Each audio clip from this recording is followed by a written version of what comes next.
Gojo is not going to be back. अब देखो, इस बात को सुनकर तुम सभी लोगों को हर्ट हुआ होगा जैसे मुझे हुआ था जब मैंने इन सारे फैक्ट्स पे ध्यान दिए। एंड मैं भी उन्हीं लोगों में से हूँ जिसने जेजेके को स्टार्ट किया गोजो के वजह से। मैंने लिटरली एक रील देखा था जिसमें सुकुना और गोजो फाइट कर रहे थे। एंड एक रील को देखने के बाद उसके बाद उस एनिमे कैरेक्टर से इतना अच्छा बॉन्ड बन जाना, ये काफी अच्छे से शो करता है कि इस कैरेक्टर को कितनी अच्छी तरीके से लिखा गया है। बट खैर, अब जो होना था वो हो चुका है and Gojo is finally dead now. And हाँ, तुम लोग उतना मत सोचो कि गोजो मर चुका है। He was the strongest and the honoured word अभी भी। एंड वो ऐसे ही थोड़ी ना मरा है, वो द किंग ऑफ कर्सेस से मरा है। तो उसे एक इतने बड़े आदमी से ही मरकर द ऑनर्ड वर्ड का किताब मिला है। बट खैर, अब जो होना था वो हो गया। बट इस वीडियो में हम लोग जानेंगे कि गोजो की वापस आने की चांसेस कितने हैं एंड क्या वो वापस आ भी सकता है कि नहीं। तो देखो भाई लोग, मेरे ख्याल से Gojo is not going to return. क्योंकि देख लो भाई, अभी तक जो चैप्टर 236 तक गोजो की ऑलमोस्ट कहानी दिखा दी गई है, जिसमें उसकी क्या पावर्स थी एंड वो किससे किससे लड़ा एंड उसकी पूरी लाइफ हिस्ट्री। हाँ, उसके क्लैन के बारे में जानना अभी भी थोड़ा जरूरी है, बट हम लोग फिर भी उसके बारे में बहुत कुछ जान चुके हैं। सीरीज में अभी भी बहुत सीजन्स, यानी कि 2 से 3 सीजन्स में ही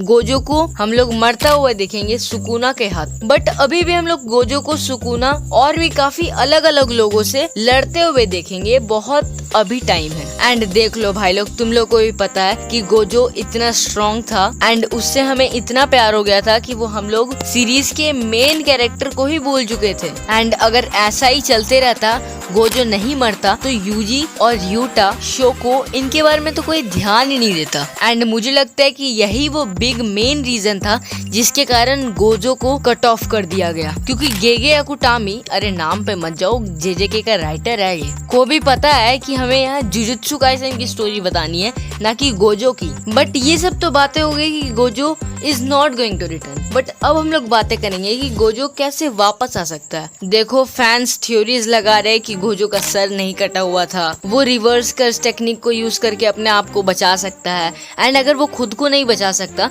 तो यूटा और शोको आके उसको बचा लेंगे। बट क्या तुम लोग को लगता है कि सुकुना के सामने गोजो को यूटा एंड शोको आके बचा लेंगे? क्योंकि गोजो तक नहीं टिक पाया सुकुना के सामने। एंड गोजो ने खुद कहा कि सुकुना अपने फुल पावर्स में भी नहीं लड़ रहा था। एंड और एक फैक्ट को यहाँ पे नजरअंदाज नहीं किया जा सकता है कि लास्ट में हमें दिखाया गया लोटस फ्लावर का सिंबल। एंड मैंने कुछ वीडियोस देखी है जिसमें लोग बोल रहे थे कि लोटस फ्लावर का मतलब होता है रीबर्थ या फिर रीबॉर्न। अब देखो, मेरे ख्याल से अगर गोजो रिटर्न करेगा भी तो वो मोस्ट प्रोबेबली एक नॉर्मल ह्यूमन बीइंग बन जाएगा। मतलब कि वैसा नहीं कि आएगा और वापस से सुकुना को आके बताएगा कि वो क्या है, बल्कि वो एक शांति सी लाइफ जीना चाहेगा। एंड देखो, गोजो से ऑब्सेस्ड होना कोई बुरी बात भी नहीं है, बट तुम लोग खुद ही सोचो ना यार कि वो एक कैरेक्टर था एंड उसको तो जाना ही था। हमने ऑलरेडी काफी सारे कैरेक्टर्स को जाते हुए देखा है जो कि हमारे दिल के काफी क्लोज थे, like Jiraiya, then Itachi. And वैसे भी गोजो ऐसे ही वैसे ही थोड़ी मरा है भाई,